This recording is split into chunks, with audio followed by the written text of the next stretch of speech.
કેમ છો વિદ્યાર્થી મિત્રો? તો ચાલો આજના લેક્ચરની શરૂઆત કરીએ. તો આગળ વધીએ ક્વેશ્ચન તરફ.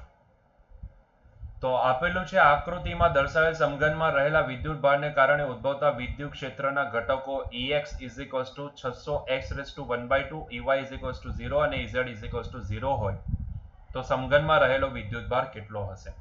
તો સમઘનની અંદરનો વિદ્યુત ભાર કેટલો હશે એ તમારે શોધવાનો છે. ચાલો, ક્વેશ્ચન સિમ્પલ છે. સમઘનમાં રહેલો વિદ્યુત ભાર કેટલો હશે? બરાબર છે. તો એના માટે આપણે અહીંયા ફ્લક્સનો કોન્સેપ્ટ લગાવી શકીએ. અહીંયા ફ્લક્સ સીધે સીધું શોધવા નથી કીધું, પરંતુ ફ્લક્સનો કોન્સેપ્ટ લગાવી શકો. આપણને ખબર છે કે ભાઈ આ સમઘન સાથે એસોસિએટેડ ફ્લક્સ કેટલું હોય? ક્યુઇન ના છેદમાં એપ્સાઇલો 0 હોય. બરાબર છે. ફ્લક્સ કેટલું હોય? ક્યુઇન ના છેદમાં એપ્સાઇલો 0 હોય. અને આપણે ક્યુઇન શોધવા કીધો છે, ક્યુઇન ના છેદમાં એપ્સાઇલો 0. પણ આ જ ફ્લક્સની value it is nothing but close path integral, और આપણે અહીંયા ક્લોઝ સરફેસ ઇન્ટિગ્રલ બોલીએ. Close surface integral E vector dot product with A vector બી તો ગણી શકાય ને. બરાબર છે. તો આ જ flux close surface integral E vector dot product with A vector બરાબર भी गणी શકાય. बराबर છે. અને આને આપણે જો માની લો કે जिस डायरेक्शन में E है उसी डायरेक्शन में A है, તો E અને A વચ્ચેનો એંગલ 0 ડિગ્રી બની જાય અને cos 0 1 થઈ જાય, એટલા માટે આપણે આને ડાયરેક્ટલી EA બોલી શકીએ. તો એનો મતલબ એ થયો કે ભાઈ અહીંયા સિમ્પલ વસ્તુ છે કે ક્યુઇન ના છેદમાં એપ્સાઇલો 0 ની કિંમત, અહીંયા E છે ને વેરિયેબલ છે. ધ્યાનથી જોશો ને તો E વેરિયેબલ છે. તો અહીંયા ડાયરેક્ટલી E નહીં લખી શકીએ. જો E કોન્સ્ટન્ટ હતે ને તો ખાલી E લખી શકતે, પણ અહીંયા E વેરિયેબલ છે એટલે E ને E નહીં લખતા, હું અહીંયા લખીશ ડેલ્ટા E ટાઈમ્સ A. બરાબર છે. તો આપણે અહીંયાથી, કેમ કે આપણે શોધવાનું છે ક્યુઇન, તો આપણે અહીંયાથી ક્યુઇન નું ફોર્મ્યુલા બનાવી શકીએ. That q in is equals to delta E times A into epsilon 0. બરાબર છે. તો આટલો ક્યુઇન હશે સમઘનની અંદર. હવે નાઉ what about the delta E, what about the area? તો હવે અહીંયા what about the delta E, what about the area? તો એરિયા સમઘન છે એટલે તમને આપોઆપ મળી જશે. આપણે ખાલી ડેલ્ટા E શોધી નાખીએ. ડેલ્ટા E એટલે શું? તો ભાઈ આ બાજુ સાથે સંકળાયેલું ફિલ્ડ માઇનસ આ બાજુ સાથે સંકળાયેલું ફિલ્ડ. બરાબર છે. જે બંને બાજુ દેખાય છે ને, કારણ કે ભાઈ વાય દિશામાં કોઈ ક્ષેત્ર નથી, ઝેડ દિશામાં બી કોઈ ક્ષેત્ર નથી. જે દિશામાં ક્ષેત્ર છે તે એક્સ દિશામાં છે, એટલે એક્સ દિશાનું જે ફિલ્ડ હશે તે ફિલ્ડ કેવું હશે? આ રીતનું હશે, આ રીતની ફિલ્ડ લાઈન. હવે અહીંયા હું પેરેલલ નહીં બતાવી શકું, એના પાછળનું રીઝન છે કારણ કે it is variable. A variable field છે, આ યુનિફોર્મ ફિલ્ડ નથી, વેરિયેબલ ફિલ્ડ છે. પણ તમે સમજી શકો કે ભાઈ આ બાજુ, આ સાઈડની જે આ બાજુ છે ને, આ બાજુ સાથે જેટલું ફિલ્ડ છે અને આ બહારની આ સાઈડની રાઈટ સાઈડની જે આ બાજુ છે એની સાથે જેટલું ફિલ્ડ છે. માની લો કે આ ફિલ્ડ છે E2 અને આ ફિલ્ડ છે E1. બરાબર છે. આ બાજુ સાથેનું જે ફિલ્ડ છે તે E1 છે. તો આપણા માટે ડેલ્ટા E શું થશે? Delta E is nothing but equal to, અહીંયા હું લખી શકું E2 માઇનસ E1. બરાબર છે. ડેલ્ટા E અહીંયા શું લખી શકું? E2 માઇનસ E1 લખી શકું. તો just find out the value of E2 and just find out the value of E1 and then replace it. તો E2 ની વેલ્યુ કેટલી થાય? E2 એટલે ભાઈ અહીંયા આ બાજુ સાથે સંકળાયેલું ફિલ્ડ, આ બાજુ સાથે સંકળાયેલું ફિલ્ડ, આ બાજુ સાથે સંકળાયેલું ફિલ્ડ, એટલે એ બાજુ જોવા જાવ તો ઓરિજિન થી કેટલી દૂર છે? તો એ બાજુને જોવા જાવ તો ઓરિજિન થી 0.2 મીટર દૂર છે. અને ફિલ્ડ ઇન્ટેન્સિટી બી તમને એ રીતે જ આપેલી છે. જરાક ધ્યાનથી જોશો તો ફોર્મ્યુલાની અંદર આ Ex ની વેલ્યુ કેટલી થશે?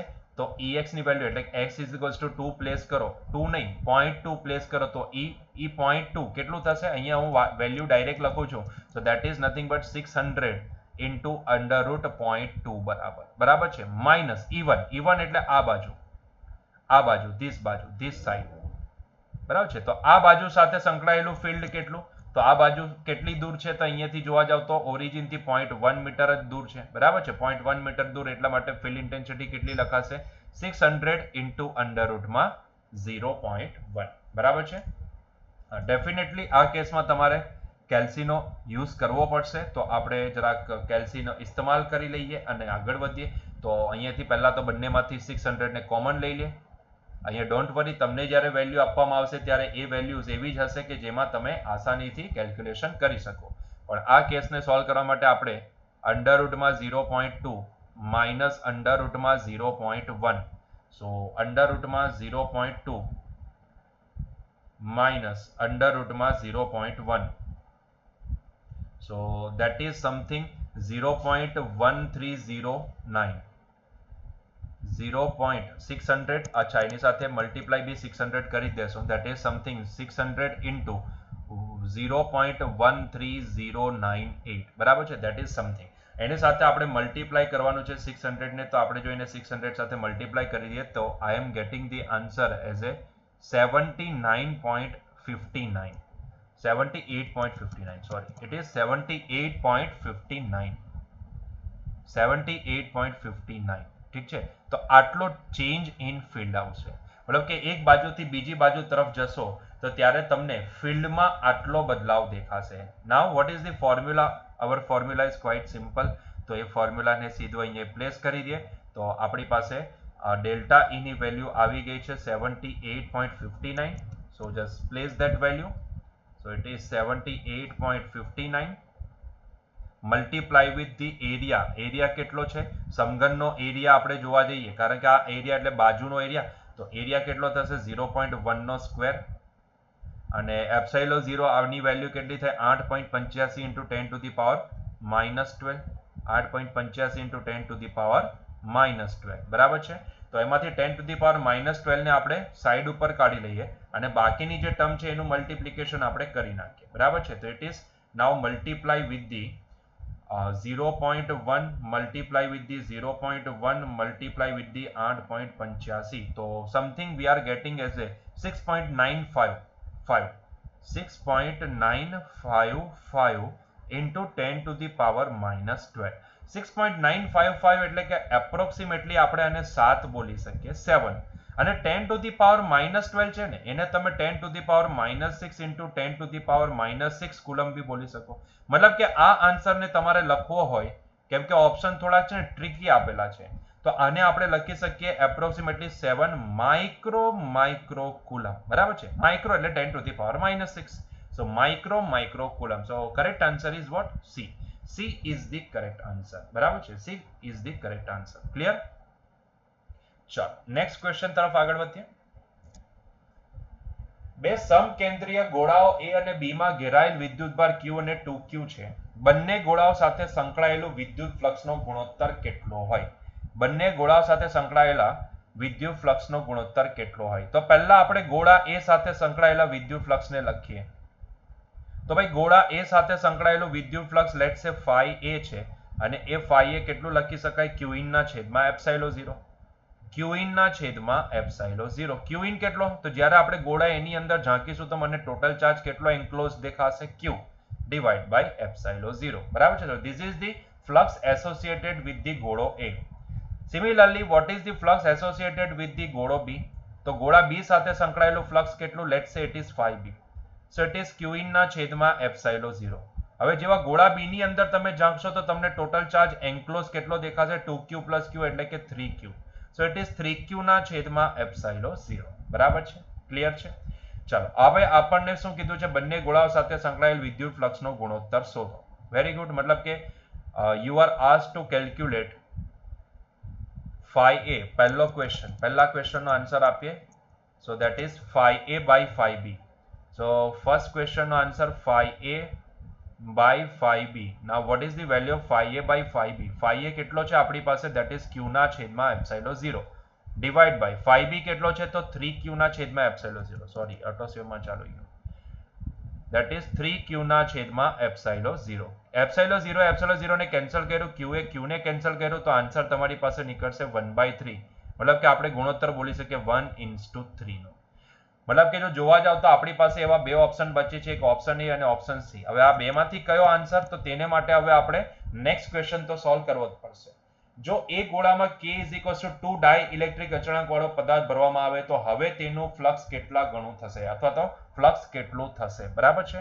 તો જો હવે આપણે ગોળા A ની અંદર માની લો કે K = 2 ડાઇલેક્ટ્રિક અચળાંક ધરાવતું મટીરિયલ ફિલઅપ કરી, તો ભાઈ સાહેબ અહીંયા છે ને એક પોઈન્ટ તમારે સમજવાની જરૂર છે. મેં ત્યારે પણ ચર્ચા કરેલી હતી કે જો મટીરિયલ ફિલઅપ કરવામાં આવે તો શું ચેન્જ થાય? યાદ કરો, મીડિયમ ચેન્જ થયો. મીડિયમ ચેન્જ થયું એટલે હવે મીડિયમ ડેન્સ થયું. મીડિયમ ડેન્સ થયું એટલે હવે ભાઈ જે બી ફરક આવશે તે કોની અંદર આવશે? કે ની અંદર આવશે ને. જે બી ફરક આવશે તે કે ની અંદર આવશે. એટલે કે જો તમે ધ્યાનથી જોશો તો અહીંયા જો ફિલ ઇન્ટેન્સિટી ને આપણે જોવા જઈએ તો પહેલા ફિલ ઇન્ટેન્સિટી લેટ્સ સે ઈ હતી જે હતી KQ ના છેદમાં R, ઓર એને મારે લખવું હોય તો ભાઈ 1/4 પાઈ એપ્સિલોન 0 ઇન્ટુ Q ના છેદમાં R, બરાબર છે. હવે જેવું તમે મટીરિયલ ફિલઅપ કરશો કે ડાઇલેક્ટ્રિક કોન્સ્ટન્ટ વાળું, તો હવે શું થશે? તો હવે નવું ફિલ્ડ મીડિયમ ચેન્જ થઈ ગયું એટલે હવે નવું ફિલ્ડ, તો ભાઈ હવે મીડિયમ ડેન્સ થઈ જશે એટલે એપ્સિલોન 0 ટાઈમ્સ K થશે. એટલે કે આ લખી શકીએ આપણે 4 પાઈ epsilon 0 times K into Q ના છેદમાં R, બરાબર છે. મીડિયમની પરમિટિવિટી એપ્સિલોન 0 ઇન્ટુ K બરાબર થશે, બરાબર છે.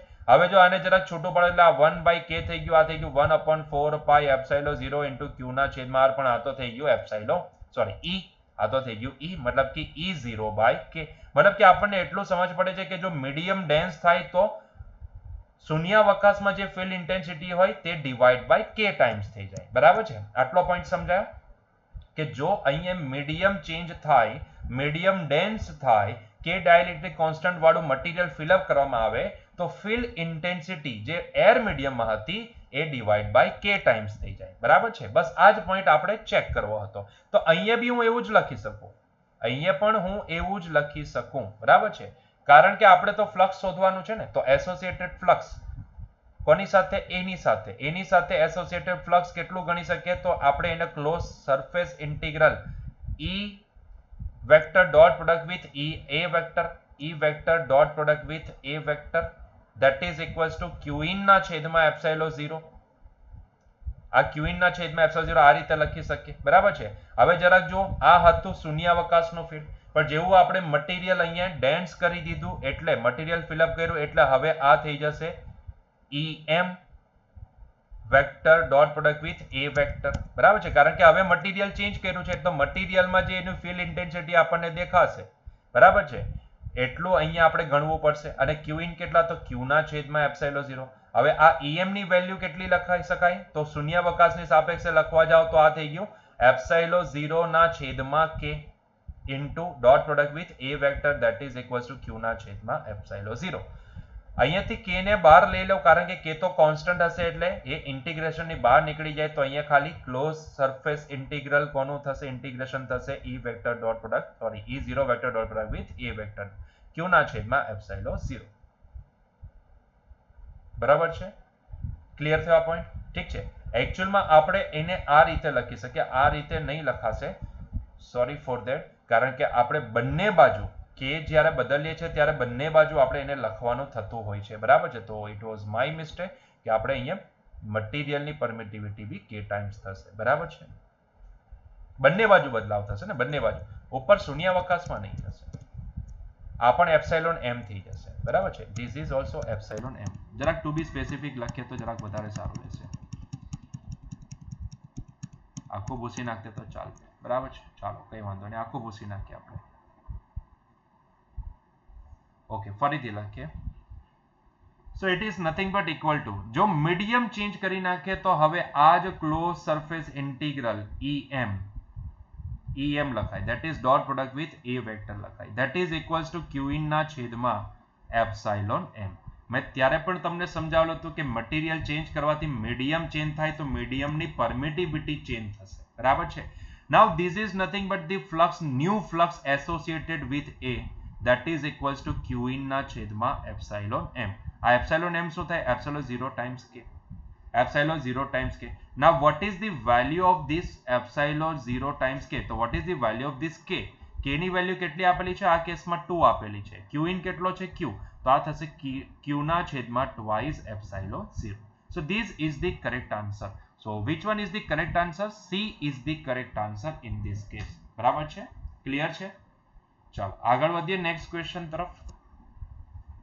સમઘનના કોઈક શિરોબિંદુ ઉપર 8Q વિદ્યુતભાર મૂકેલો છે તો આ સમઘન સાથે સંકળાયેલ વિદ્યુત ફ્લક્સ કેટલું હોય? આ સમઘન સાથે સંકળાયેલ વિદ્યુત ફ્લક્સ કેટલું હોય? તો આપણે કોઈ એક સમઘનના છેડા ઉપર વિદ્યુતભાર મૂકીએ, સોરી એક શિરોબિંદુ ઉપર વિદ્યુતભાર મૂકીએ છીએ, બરાબર છે. એક શિરોબિંદુ ઉપર વિદ્યુતભાર મૂકીએ છીએ. માની લો કે આપણે અહીંયા વિદ્યુતભાર મૂક્યો છે, તો આ વિદ્યુતભાર સેન્ટર ઉપર આવે ને, આ વિદ્યુતભાર કેટલો મૂકેલો છે 8 ટાઈમ્સ ક્યુ મૂકેલો છે, તો આ વિદ્યુતભાર સેન્ટર ઉપર આવે એ રીતે આપણે એટલા સમઘન અહીંયા અઝ્યુમ કરવા પડશે. તો એવા કેટલા સમઘન અહીંયા અઝ્યુમ કરવા કે જેથી 8 ક્યુ સેન્ટર ઉપર આવી જાય? તો એવા બે આ બાજુ તો બે પાછળ બી આવશે.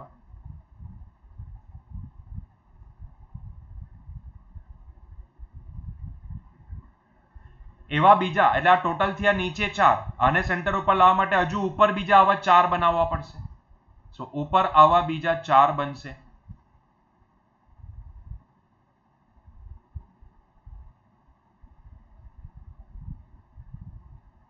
ઠીક છે.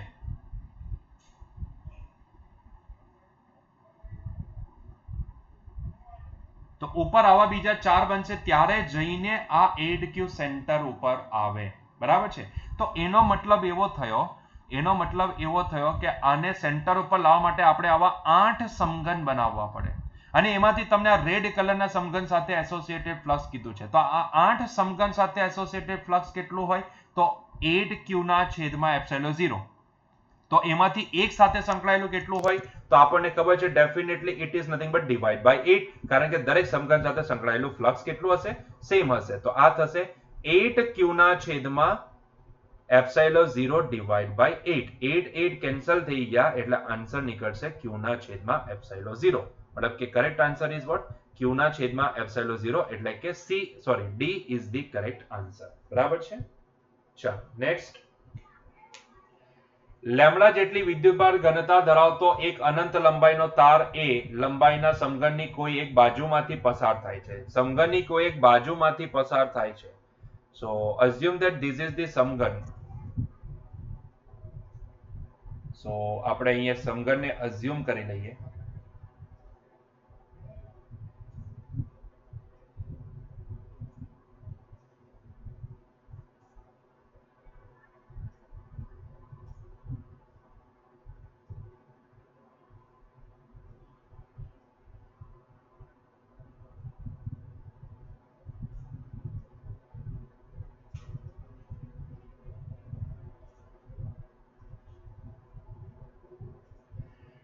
ઠીક છે. હવે આ એક સમઘન આપણે assume કરી લીધો. હવે એના કોઈ એક બાજુમાંથી માની લો કે આ રેડ કલરનો જે છે એ આપણો સળિયો છે,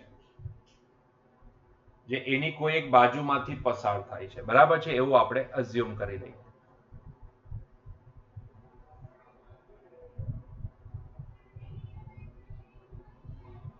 ઠીક છે. તો આ બાજુમાંથી આ સળિયો પસાર થાય છે, જેની વીજભાર ઘનતા લેમ્બડા કુલમ પર મીટર છે. બરાબર છે. આની વીજભાર ઘનતા લેમ્બડા કુલમ પર મીટર છે. લેમ્બડા કુલમ પર મીટર છે. હવે એ લંબાઈના સમઘનની કોઈ એક બાજુમાંથી પસાર તો સમઘનમાંથી પસાર થતું કુલ ફ્લક્સ કેટલું? મતલબ કે આની સાથે સંકળાયેલું કુલ ફ્લક્સ કેટલું? તો આપણે આ સળિયાને અત્યારે એક બાજુમાંથી પસાર થાય છે ને, તો આપણે આ સળિયાને સેન્ટર ઉપર લાવવા માટે આવા બીજા 4 સમઘન assume કરવા પડશે. સોરી 3 assume કરવા પડશે. એટલે ટોટલ નીચે બનશે 4 સમઘન. બરાબર. એક આ બાજુ આવશે, એક આ બાજુ આવશે, અને એક પેલી તરફ આવશે, પાછળની તરફ.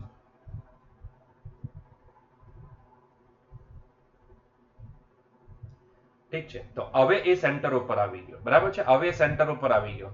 હવે આ ટોટલ 4 સાથે સંકળાયેલું ફ્લક્સ કેટલું હોય? કારણ કે આની પાસે વીજભાર ઘનતા કેટલી છે? લેમ્બડા કુલમ પર મીટર. અને એમાં બી ઇફેક્ટિવ લેન્થ કેટલી થાય? તો આટલી ઇફેક્ટિવ લેન્થ થાય. મતલબ કે જે સમઘનની બાજુની લંબાઈ છે એટલી. બરાબર છે. ઇફેક્ટિવ લેન્થ આટલી થશે. સમઘનની બાજુની જેટલી લંબાઈ છે એટલી, અને બાજુની લંબાઈ છે એ બરાબર, એટલે કે આટલી લેન્થ બનશે. બરાબર છે. આટલી લેન્થ ઇફેક્ટિવ હશે. તો આવા કેસની અંદર ભાઈ આટલી લેન્થ ઇફેક્ટિવ છે, તો આટલી લેન્થ ને લીધે જેટલો વીજભાર ત્યાં હશે એના ઉપર વીજભાર કેટલો હશે? આટલી લેન્થમાં વીજભાર કેટલો હશે? તો ભાઈ લેમ્બડા એ આટલો વીજભાર હશે. ક્યુ ઇન કેટલો? લેમ્બડા એ બરાબર. બરાબર છે. ક્યુ ઇન કેટલો? લેમ્બડા એ બરાબર. જેટલી ઇફેક્ટિવ લેન્થ છે, જેટલી બાજુ ઉપર આવેલી છે એટલી લેન્થનો વીજભાર આપણે અહીંયા કાઉન્ટ કરવાનો થાય. હવે પર મીટર લેમ્બડા કુલમ, તો પર એ મીટર કેટલો? લેમ્બડા એ કુલમ. બરાબર છે. તો આ ચારેય સાથે સંકળાયેલું ફ્લક્સ કેટલું હોય? તો ક્યુઇન ના છેદમાં એપ્સિલોન 0, એટલે કે લેમ્બડા એના છેદમાં એપ્સિલોન 0. તો એ ચારેય સાથે સંકળાયેલું લેમ્બડા એના છેદમાં એપ્સિલોન 0. તો એમાંથી આ એક સાથે સંકળાયેલું કેટલું? Divide by 4. એક સાથે સંકળાયેલું ફ્લક્સ કેટલું? એક સાથે સંકળાયેલું ફ્લક્સ ડિવાઈડ બાય 4 એટલે કે લેમ્બડા એ ના છેદમાં એપ્સિલોન 0 ડિવાઈડ બાય 4. લેમ્બડા એ ના છેદમાં એપ્સિલોન 0 ડિવાઈડ બાય 4 મતલબ કે ધેટ આન્સર ઇઝ લેમ્બડા એ ના છેદમાં 4 ટાઈમ્સ એપ્સિલોન 0. સો કરેક્ટ આન્સર શું નીકળશે? કરેક્ટ આન્સર નીકળશે C. She is the correct answer. She is the correct answer. ચાલો નેક્સ્ટ. ભાઈ શું કીધું છે? એક અનંત લંબાઈના સુરેખ તારની રેખીય વિદ્યુતભાર ઘનતા તમને લેમ્બડા કુલમ પર મીટર આપેલી છે. જો એક ઇલેક્ટ્રોન તારની આસપાસ લંબ રૂપે વર્તુળ ગતિ કરતો હોય તો તેનું કેન્દ્ર દ્વારા તાર પર આવેલ હોય તો કેન્દ્ર તાર ઉપર આવેલ હોય તો ઇલેક્ટ્રોનની ગતિ ઉર્જા કેટલી હશે? ઇલેક્ટ્રોનની કાઇનેટિક એનર્જી કેટલી હશે? એના માટે પહેલા આપણે એક તાર અઝ્યુમ કરી લઈએ. તો માની લો કે ધીસ ઇઝ ધી તાર. આ આપણને એક તાર આપેલો છે વીજભાર ધરાવતો, બરાબર છે. સો ધીસ ઇઝ ધી તાર. હવે એ તાર ઉપરનો વીજભાર કેટલો છે? તો તાર ઉપરનો વીજભાર તમને આપેલો છે લેમ્બડા કુલમ પર મીટર. હવે એની આસપાસ ફરતે સર્ક્યુલર માર્ગ ઉપર એક ઇલેક્ટ્રોન ગતિ કરે છે.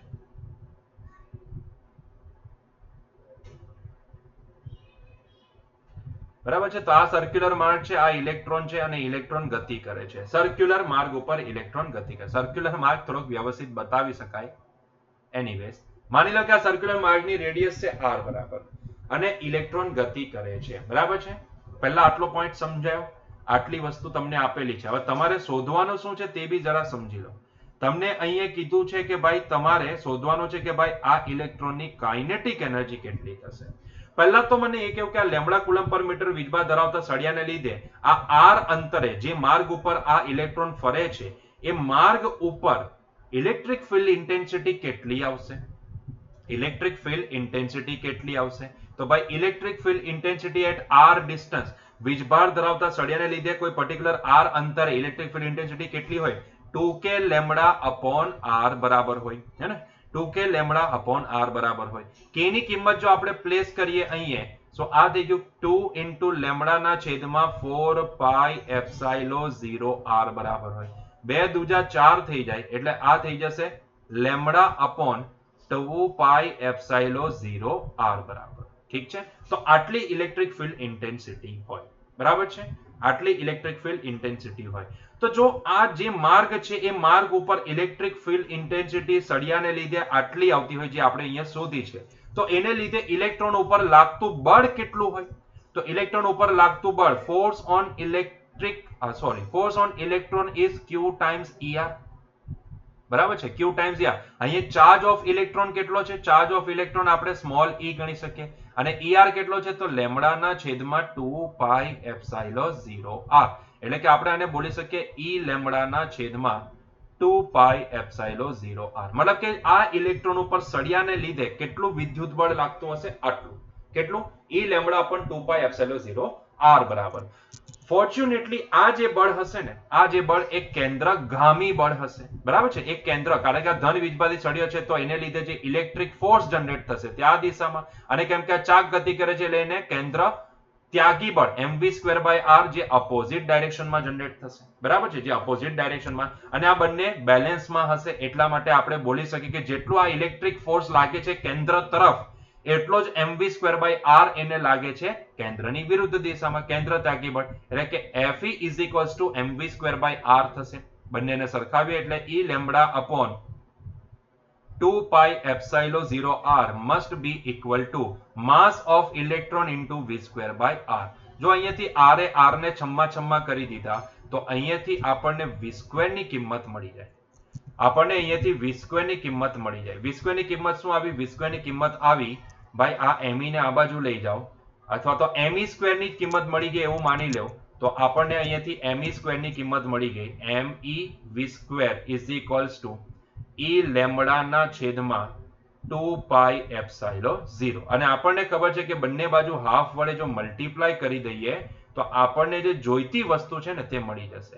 તો આ થઈ જશે e લેમ્બડાના છેદમાં 4 pi epsilon 0, which is nothing but kinetic energy of that particular rotating electron. બરાબર છે. that is e લેમ્બડા ના છેદમાં 4 pi epsilon 0. oops. answer is not matching at all.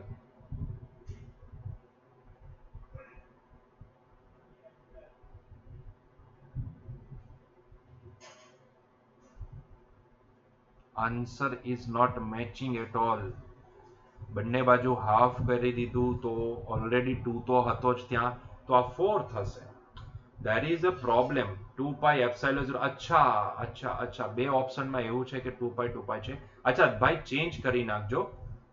Answer is this e લેમ્બડાના છેદમાં 4 pi epsilon 0. બરાબર છે, e લેમ્બડાના છેદમાં 4 pi epsilon 0. That is the correct answer. There is a mistake in calculation. બરાબર છે, એટલે મતલબ કે જે સોલ્યુશન એ લોકોએ આપેલું હશે એમાં પ્રોબ્લેમ છે, કારણ કે ઓપ્શનમાં કોઈ ઓપ્શન દેખાતો જ નથી એવો. અને correct answer should be this. Yeah, that is right. Okay, so this is the correct answer. E lambda na છેદમાં 4 pi epsilon 0. That is the correct answer. બરાબર છે. Unfortunately ઓપ્શન કોઈ મેચ નથી કરતો, તો આપણે બનાવી શકીએ E option, and that is the E lambda ના છેદમાં 4 pi epsilon 0, and that is the correct answer. બરાબર છે. તો અહીંયા આપણો ફ્લક્સ ને રિલેટેડ પોઈન્ટ બી પૂરો થાય છે. તો ફોર્ચ્યુનેટલી બોલવા જઈએ તો અહીંયા આપણો આ જે ઇલેક્ટ્રોસ્ટેટિક વાળો જે પોઈન્ટ છે એ કમ્પ્લીટ થાય છે. હવે આપણે પોટેન્શિયલ તરફ નેક્સ્ટ લેક્ચરથી આગળ વધીશું. બરાબર છે. સો મળીએ નેક્સ્ટ લેક્ચરમાં. Till that enjoy your day. By.